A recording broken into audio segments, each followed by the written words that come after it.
Welcome to the Lean Blog Podcast. Visit our website at www.leanblog.org. Now, here's your host, Mark Graban.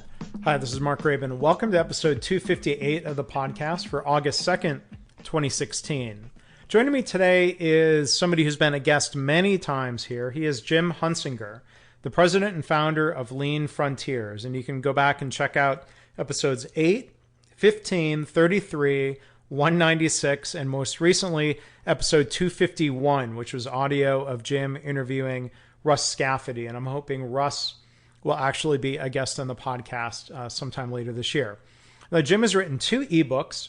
The first is titled The Roots of Lean, Training Within Industry, The Origin of Japanese Management and Kaizen.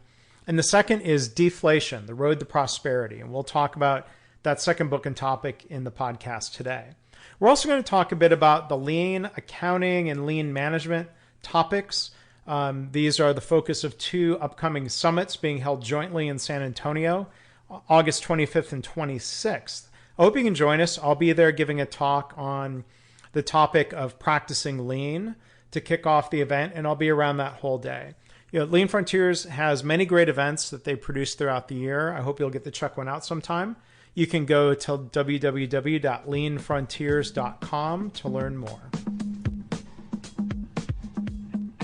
Jim, thanks for being a guest on the podcast today. Looking back at the history here, this is actually your 5th time being interviewed here on the podcast. This is going back to our first one back in 2006, and then back in episode 251 was actually some audio you shared of yourself and Russ Scafidi talking. So thank you for once again being a guest here on the podcast. Well, thank you, Mark. It's great to be here. It's hard to believe that it was 10 years ago that we did the first one. It's episode number 8 in October 2006. So we have a lot of interesting and new things to talk about here today. For people who aren't familiar with you and Lean Frontiers, can you kind of first off reintroduce yourself or introduce yourself and Lean Frontiers for the listeners? Sure.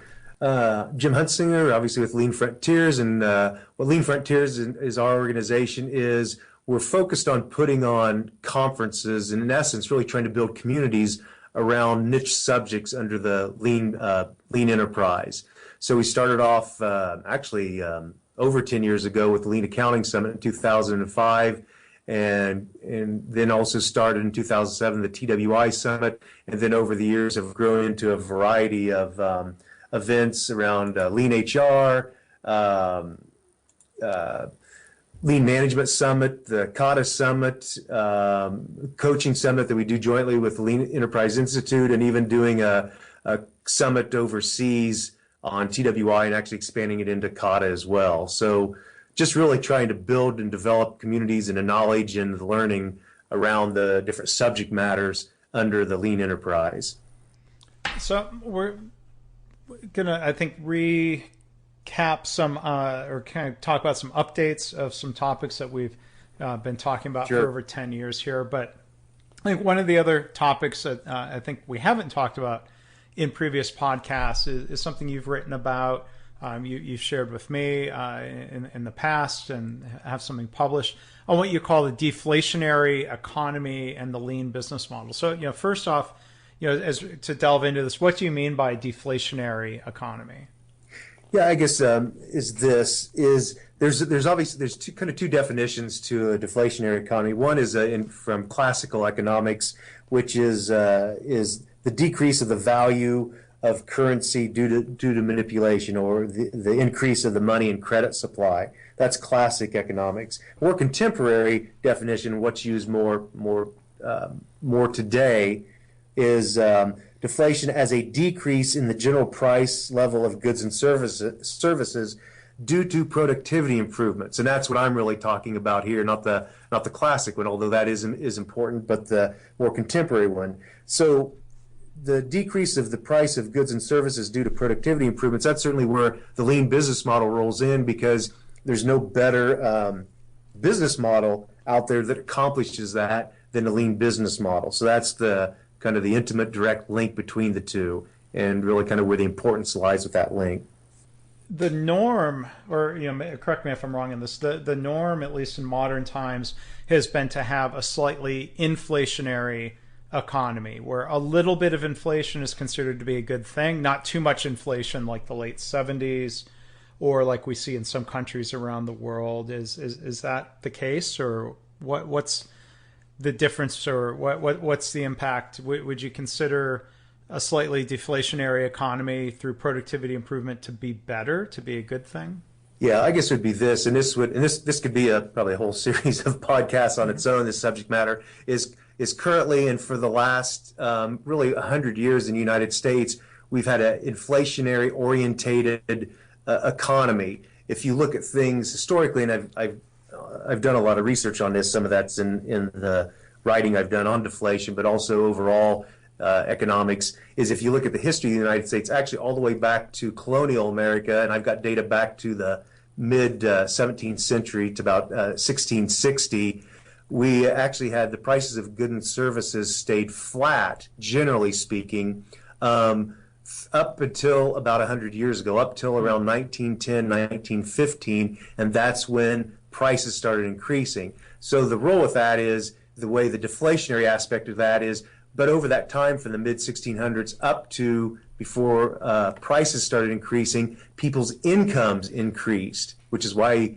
we're such a wealthy country, is even though prices stayed flat, generally speaking, people's income increased. So that in a way kind of creates what I call a quasi-deflationary economy. Even though prices are staying level, people's income are going up. But in the last 100 years, we've had our incomes going up along with prices going up. So in essence, we've left a lot of wealth on the table as a result of that.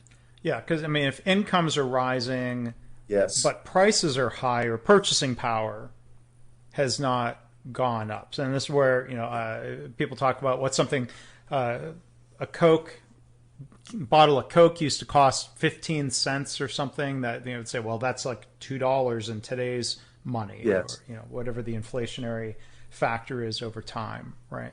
Yeah, whatever the inflationary factor is over time. So certainly we've gotten more wealthy just because our income has gone up higher than the inflationary rate, and most of the time over the last 100 years. But again, the downside of that is if prices would have stayed flat, then we'd have the same income as we do today, but it would have much more buying power. But the other interesting phenomenon in the research I've done on this is anytime you have a productive society, which of course in the United States we do, actually the most productive society in the history of the world, is you should always have the phenomenon going on of either prices are staying flat, so people's incomes people's incomes are going up, or prices are going down along with people's incomes going up, or some variation of those two. But in the last 100 years, we've had our incomes going up, but also prices going up. And based on a natural economy, that would not happen, which is what we show when I look at things, or what I found when I look at things historically from at least 1660, that my data goes back to until about 1910,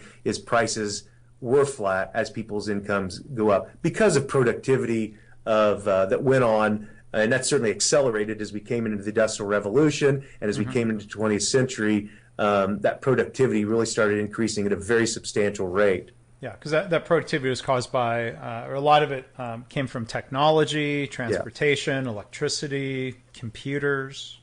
Yeah, a lot of technology, but ultimately all of that came out of human ingenuity. So all technology is actually the most, ideally, and again, being in the lean community, we know this is the most prized asset, and the most improvable asset is people, as humans. So as you do that, as you develop, and that's again the linkage with the lean business model, develop people that they can be much more productive, can be much more creative, can solve problems better and at a quicker pace. Then the result of that is a substantial increase in productivity. So if you take our increase in productivity, which again, since the colonial period we've had, and it's certainly accelerated substantially in the last 150 years in particular, if you can put a business model that accentuates that, then you're just going to end up being that much more productive, and eventually, creating that much more wealth, having that much more of a robust society for everyone. So is there a difference, though, in the dynamics, let's say, if a handful of companies in industry, let's say one amongst 10 competitors really embraces lean as not just a production model, production system, but a business model. They are able to significantly reduce their costs. They improve quality. They reduce lead times, improve delivery performance, all the things we would expect to see from lean. If you have one company in that market, I guess, if they're able to charge the same market price and they have lower costs, they have higher profit. Yes. Does that company then tend to try to offer a lower price to gain market share, knowing that they can be profitable, that they're going to sort of try to drive down the market price within that industry?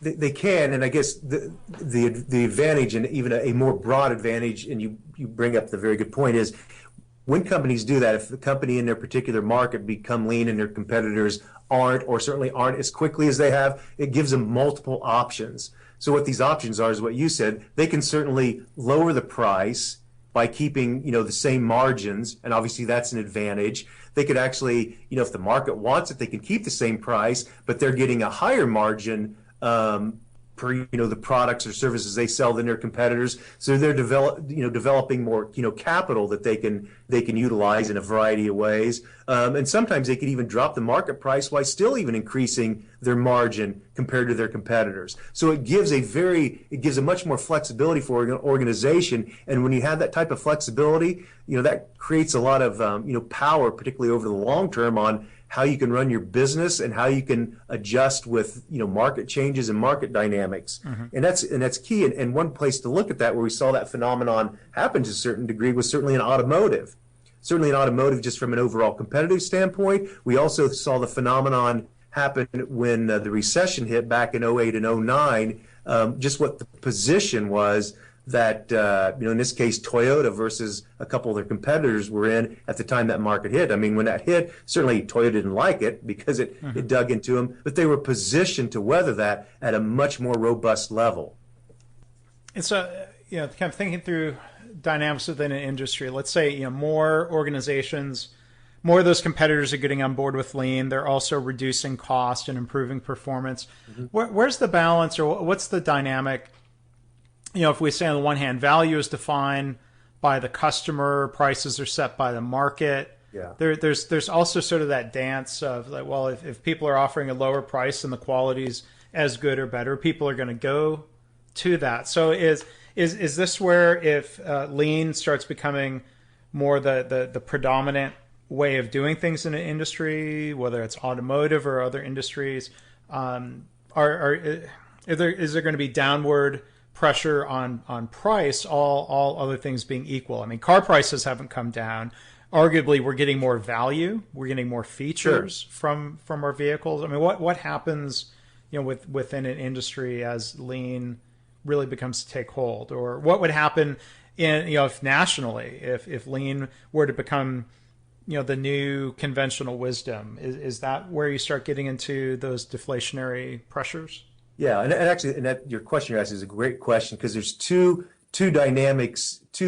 significant dynamics there, and I'll see if I can discuss them. So one is that's why, and that's one of the reasons I got interested in looking at the economic side of things, is you have two things. Is one, you have the macroeconomic picture.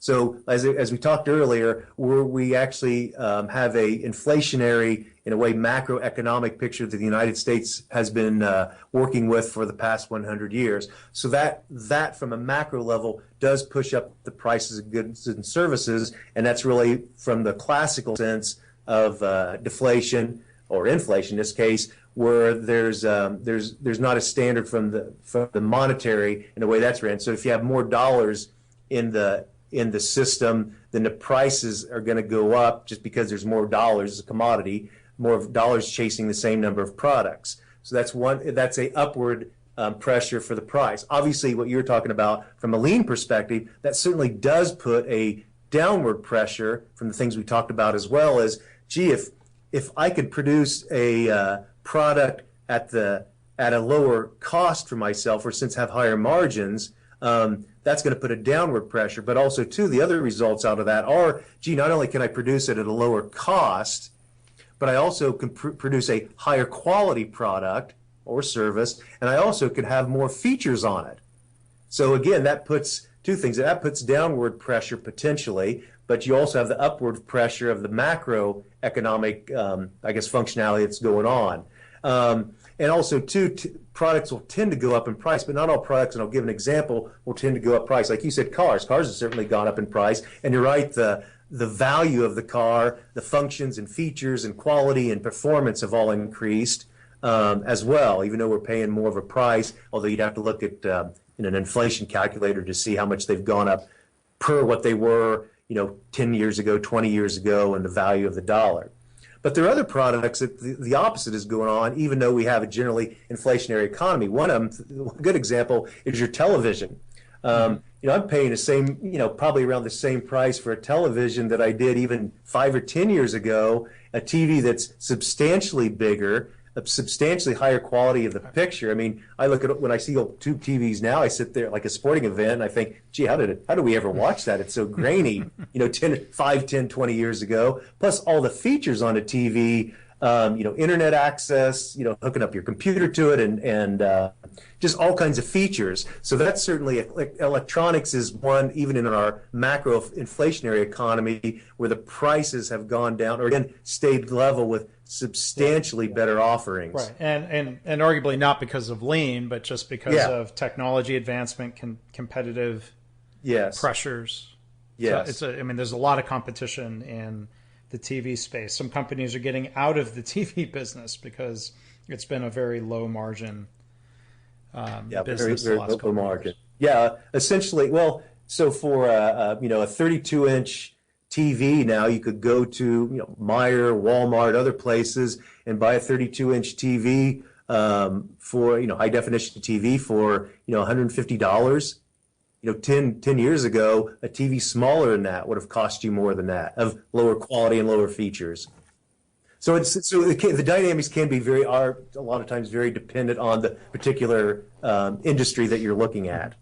So let's say everybody got lean and we're having big increases in productivity. Are there problems? Are there downsides to a deflationary economy? What happens in terms of people's salaries? Would companies, instead of being under pressure to increase wages, would there be pressure to try to decrease wages? That's got to be tough psychologically. Are there problems, let's say, at the housing market if there's deflation, if there's general deflationary pressure in an economy? I mean, what are some of the problems? If the deflationary economy is driven by productivity improvements, that will not be a problem. Now, can you have singular instances where things like that can happen? Sure. I mean, especially in a country like we live with 350 million people, and you go to different cities or different states. The local economy is different. The buying power is different. And from around Los Angeles, California, to where I live in central Indiana, and things like that. So those can happen. But overall, from an aggregate level, you will not have that problem. Which again, when I went back and looked at the historical data of the United States, is where you saw the prices of goods and services being flat, but people's income going up. So even though the prices or your costs are going down, and that's just it. So with lean, again, this relates back to lean business model. With the lean business model, you are decreasing your cost of doing it, but you're not decreasing, in a sense, you're not decreasing the amount you pay your people, whether they're salary or hourly. What you're getting is a higher productivity out of them.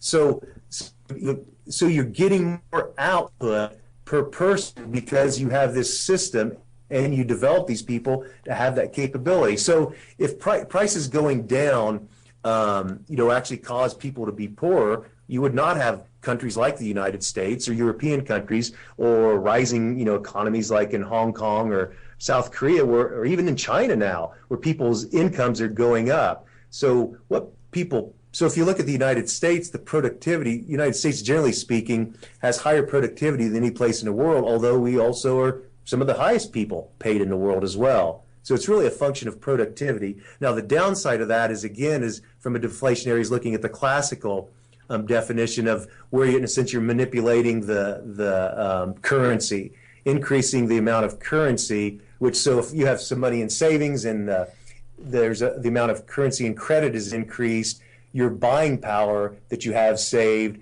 is going down, potentially at a faster rate than maybe an interest rate you're getting, and particularly now when interest rates are low. Mm-hmm. So really, there's those two different functions. Deflationary through productivity improvements is a good thing for everybody overall, and especially over time. Like I said, but you'll always be able to find one-offs, but those are usually due to some other circumstances versus a classical deflationary where we're actually devaluing the currency. Yeah. So what you're saying is productivity-driven deflation. I guess it would be a set of circumstances where companies are reducing costs. They wouldn't feel the need, or pressure to squeeze their employees, and I guess some of the wages are driven by their own labor market. If there's a competitive labor market, what you're saying is this lean world, if you will, could have increasing wages, reduce costs, lower prices. I mean that creates wealth and prosperity for people. Yeah, it's wealth and prosperity. And that's a good point. Is usually labor cost, or what people are paying for labor, is a local phenomenon. Mm-hmm. Certainly, there's some level of impact at a grander scale, but generally that's a local phenomenon.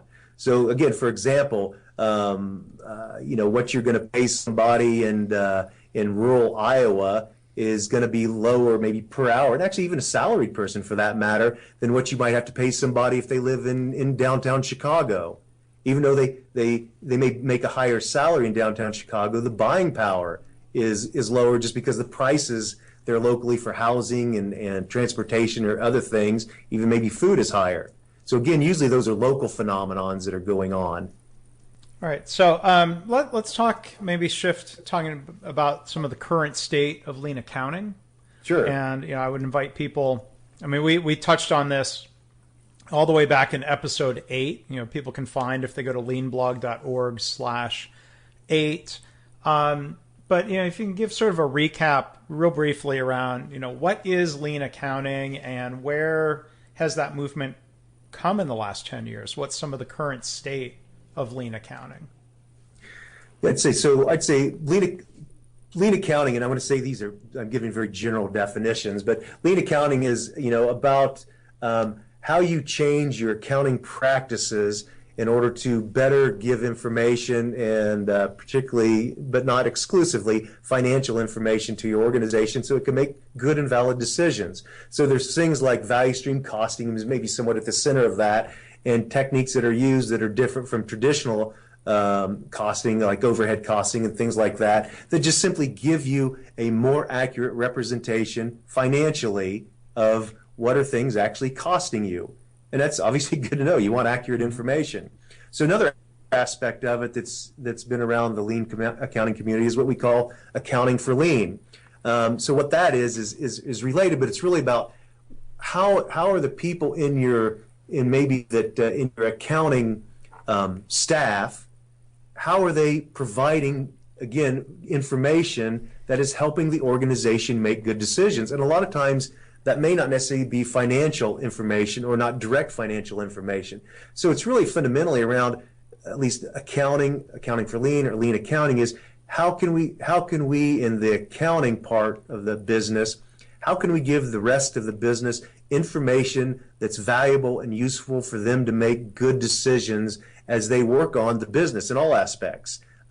If you're in manufacturing and operations, but it could be in sales, it could be in purchasing and other things. We want accurate, valid information that's as real time as we can get to make good decisions. So I'd say the state of the lean accounting community is this: there's much wider range than we would have been 10 years ago, because there are some companies now that have matured in that area pretty substantially, and some that are in the middle of it, and some that are still just beginning. There's certainly a broader range of organizations that are doing that.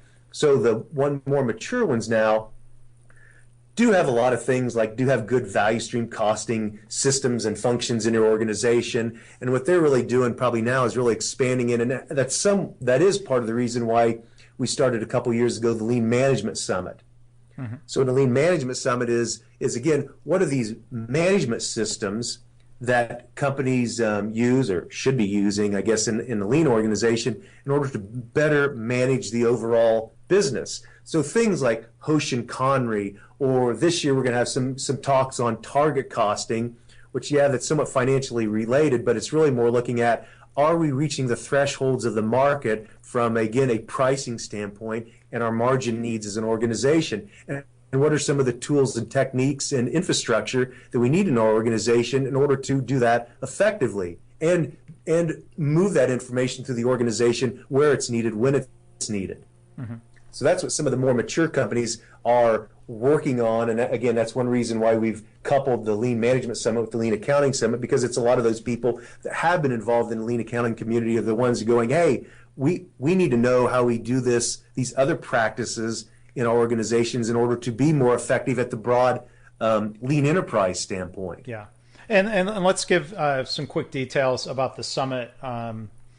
In August in San Antonio, I'll be speaking, by the way. So we got two tremendous keynotes, you being one of them, and you're gonna talk about just a reflection of what you've seen over the past 20 years, a way of kind of how the community's grown, matured, and has yet to grow and mature as well.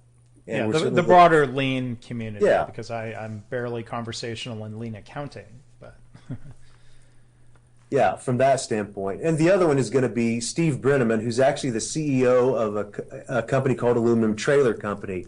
He's the CEO and also founder of this company. And him and actually even their organization is definitely one of the up-and-coming organizations that have been really working hard on how do we become a lean enterprise. So just not things with lean accounting, or they're certainly doing things with TWI, training within industries, and other things, and even in their IT, but really, how does all this stuff work within those different silos, but also how do all these integrate with each other so we do act at a very effective level? Some of the things we were talking about earlier that we want to get the lean enterprise to do, how do we really become a really robust organization in all facets of our business? So he's going to talk from that standpoint.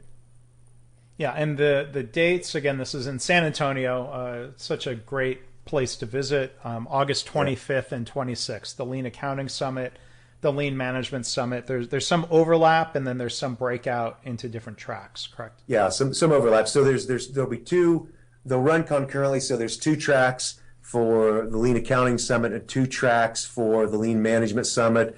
And the day prior to it, the August 24th, is a workshop day. But people can register for either summit, and they're free to go and attend, whichever session they like. And that's something nice about it, because you can get a variety, of topics under both, lean accounting and lean management, and there's some overlap, as well as with just intermingling with people. I mean, that's a big part of building the community, is we want people to get to know each other, network with each other, talk with each other, not just during the 2 or 3 days of the summit, but ideally we really like them to keep those conversations going all year long and learn continually. We'll learn from each other. Yeah, and we'll come back and we'll share the website and everything Sure. at the end of the podcast here in a couple of minutes. But I did want to kind of come back and talk about, when you talk about making decisions with cost accounting. That might seem like a really arcane subject to people who aren't into aren't familiar with that. I mean, I think there are a lot of really practical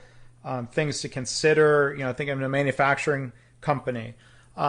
What does it cost to make a certain product? The easy part of it, it seems, is the cost of material, the cost Sure. of direct labor, but then it gets really complicated, right? How do you allocate the cost of the machines? They're producing all sorts of different products. How do you allocate the cost of the building and the electricity and all the other overhead, including management? This is where cost accounting comes into play. And there's certain assumptions or decisions that lead into someone saying, okay, we think it costs us $72 to make that product.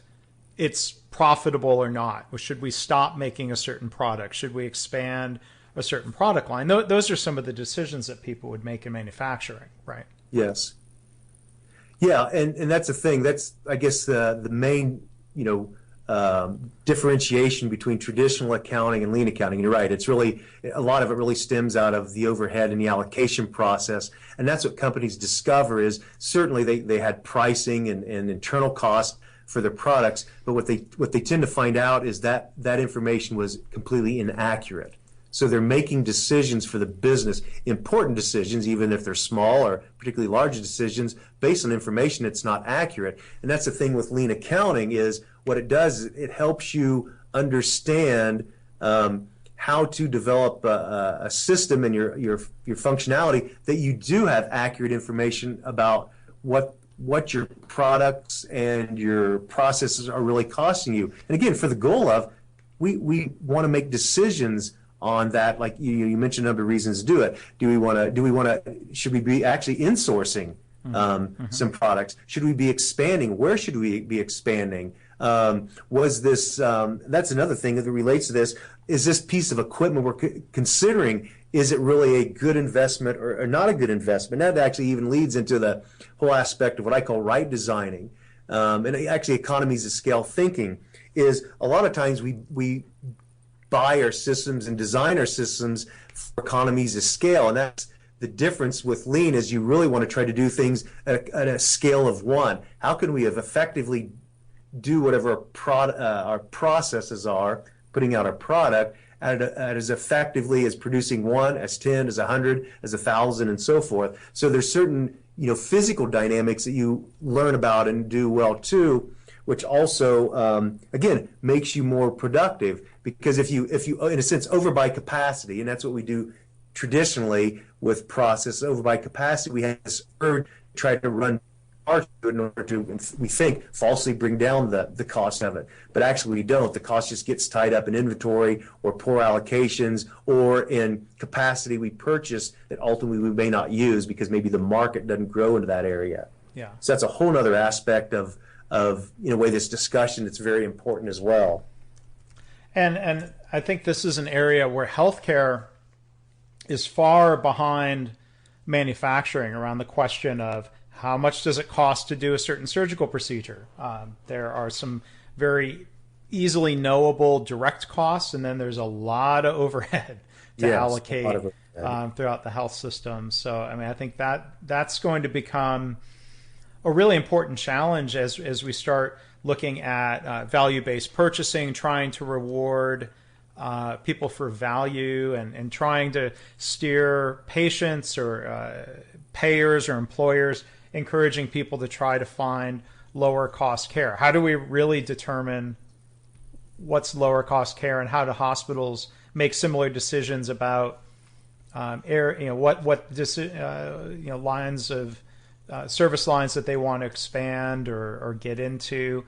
Hospitals, it's a little bit different than manufacturing because there's a lot of care that hospitals would say we have to provide, sure, as opposed to choosing to. But there are a lot of types of procedures and things that are a choice where it seemed like this is a really interesting frontier for hospitals. Have you talked to hospitals and health systems about lean accounting or cost accounting and things that people are trying to do to be able to make better decisions? A little bit. I certainly have, actually you're one of them as well, but I certainly have some colleagues that work in healthcare and are trying to work on lean activities there.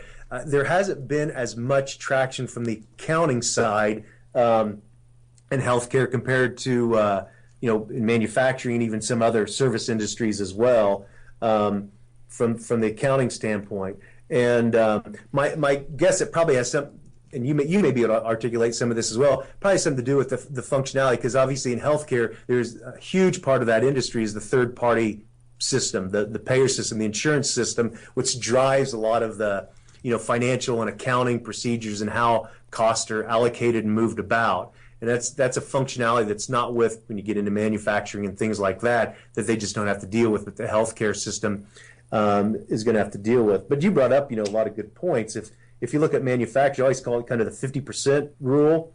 If you look at the way you would implement lean from a from the way you deploy the systems and maybe some of the hardware and all that. Really, you need 50% less capital, 50% less labor, 50% less facility needs. Actually 99% less work in process and higher quality. I think you have a similar, although it's not exactly correlated, but similar situation in healthcare. There's a lot of in a way overhead costs that are put in there that they gotta deal with and allocate.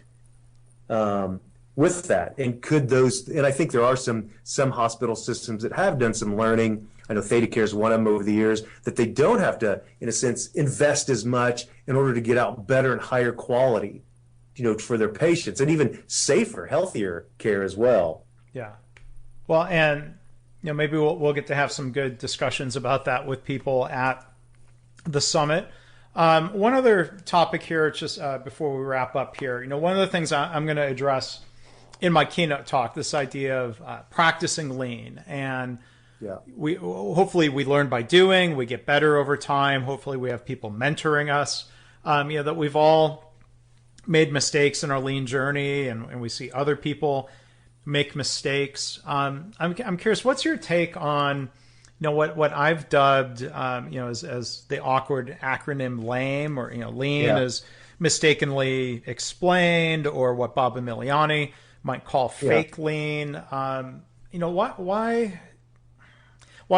do we see that happening? Why does that exist? What are some of the, if you will, the root causes of these mistakes or things that might make us kind of shake our heads a little bit? Yeah, from one aspect, and there are many, but one aspect I think is an understanding of capacity and capability. I think a lot of people don't, and this, even if you're not lean, I think this is a problem. Even in lean organizations, the problem not really understanding their capacity. What do they have the capability of doing right now? Because of capacity, number of people, and that relates into the capability. What are the capability of people? So we try to, organizations and really trying to become lean. If you look at things like we want learning organizations, we want people problem solving. Well, that's really addressing both these issues. Well, first, before you can address your capacity issues, you really got to address capability, and that's developing people. That's thankfully been a lot of talk in a lot more frequent years, is how do we develop people? How do we develop people for problem solving? So that's important, to develop your people for problem solving. And this can relate back into the Lean Management Summit. How do you develop the infrastructure that allows people to develop their problem solving skills and utilize those?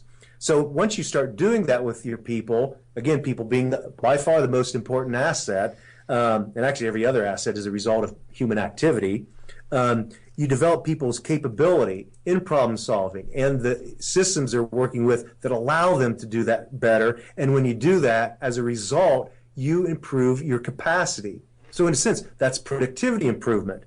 So not just output of your product, but the output of your people's capability. So as you improve that productivity aspect of their capability, your capacity will increase, doing more with less. And that's how good lean organizations, and you could look somebody like at Toyota, that they just get so much more out of their people because they've developed their people with better capability, and also they've worked on improving the infrastructure those people work in. So you get a double increase of this capacity that you have in your organization. I relate it a lot to the people that are familiar with Toyota Kata, and the work Mike Rother's done there. He has a diagram he uses in there, one with a target, your current condition and your target condition. And in between there, he usually draws kind of a circle, is this unclear territory. Well, as you help develop your people from a problem-solving standpoint, so your capacity improves in that area, they can traverse that unclear territory more effectively and faster. And again, that is a learning organization. I call it thriving in that unclear territory, where you have your people, we know where we're at, we know where we want to get to. We're maybe not quite sure how we're going to get there, but we know we will get there, and we're going to have one heck of a good time doing it. And when we get there, we'll already be able to see that next horizon or that next target condition. And you want to get your people so they thrive in that. And the reason they thrive in there is you have worked with them on developing their experience, their skills, their knowledge in order to be successful. And again, back to some of the things we've talked about, or productivity before, and the different aspects you can compare to your, or ideally your whole organization functioning in that manner, your competitors better beware. So I think understanding those things, and that's what you're really trying to achieve, and not reducing cost, just not you trying to pound things through your people by increasing output, but giving them the capability to make improvements, the capability to do things, which will by default increase their capacity to achieve things. Mm-hmm. So do you think is the problem, I mean, one of the causes, I mean, back to the topic of lame or fake lean, does the problem come from organizations not investing enough in training and developing their people? That kind of, I mean, I see cases where, people are just thrown out there, okay, go read a book, take a online class, go do lean. Yeah, go do lean. Yeah, go do lean. Yeah, I think that's a big part of it. Is a lot of times, and again, this is why it's always important to have the management on board, which has always been the biggest question for all the years I've been around in lean, is them understanding their role. It's just not about, to me, this is forcing capacity you don't have. We just need to get it done, go get it done. But saying we need to get it done, which we do, even in a lean organization, need to get it done. But what do we need to do to really achieve that and achieve that effectively? What type of training do our people need? A lot of times that doesn't mean you have to necessarily go pay for them to get training. It's just, what are the things we need to work on? And ideally, you want the training to go on with real work. I mean, that's something Toyota really strive to do, is if we can train our people to become more effective with real work, not only do they learn, but we get real work done, and then it increases their capability and capacity to get better work done quicker and more effectively. To me, it's a velocity thing. If you can get that velocity, the velocity of that learning there in place, you're going to get a velocity of a lot of your improvements going more effectively. And leaders have to understand that, and understand that that does not happen overnight. It does not happen by telling them to go do lean. It happens by them being fully engaged, walking shoulder to shoulder with their people and learning as well, and helping to remove those roadblocks, because they need to learn this themselves. Mm-hmm. And a lot of organizations, again, struggle to do that, and it isn't easy, and it does take time and persistence. It does, and it takes patience. I think that's one of my lessons. I've tried to learn. I've tried to be more patient with people, and understanding that people might make mistakes. Maybe I can get more frustrated with people if they keep repeating the same mistakes over and over again. But again, that could come from a lack of coaching, a lack of development from the companies. I think a lot of times in lean we say reflection is important. Well, to me, this is one of the very important aspects of reflection, is really stepping back, because you've been involved with this enough. A lot of times it seems very clunky going through this, and people I work with, or people that come to our summits we talk to, it seems very clunky. And I'll suggest to them is, well, really step back and really reflect on what you've got accomplished. And typically what you find, even though it's been somewhat painful and clunky at times, and you've had a lot of seemingly failures, if you really do a good deep reflection on where you were a month ago, 6 months ago, 2 years ago, you really discover is, we've actually made some very good progress. Still have a long ways to go, but we've actually made a lot of progress. And again, you should look back and be, you should be humbled by it. You should be thankful for it. We have made progress. Well, okay, let's keep moving forward, because we are making more you usually make more progress in the way you feel that you're making progress, which is why the reflection aspect is important. Right. Well, Jim, thank you for being a guest once again here on the podcast. The Lean Accounting Summit, again, is coming up in August 25th and 26th in San Antonio. Leanfrontiers.com is the website. And any other recommendations about where people can find you and Lean Frontiers online? Yeah. Certainly, if you just Google Lean Frontiers, you'll find our website, and at the Lean Frontiers website, you'll find links to the different summits: the Lean Accounting Summit, Lean Management Summit. With who's all going to be there speaking, and the different breakouts and subject that's going to be talked about. So you can go there and find out all that information. And I appreciate you having me on here. I always very much enjoy talking with you, and look forward to having you at the Lean Accounting Summit in August, and you sharing your experience with everybody. Yeah, well, thanks. I appreciate you having me out there to be part of that community, and another good opportunity to see you and the rest of the team. So again, our guest has been Jim Hunsinger. Thanks for joining us today. All right. Thank you, Mark. Thanks for listening. This has been the Lean Blog Podcast. For Lean news and commentary updated daily, visit www.leanblog.org.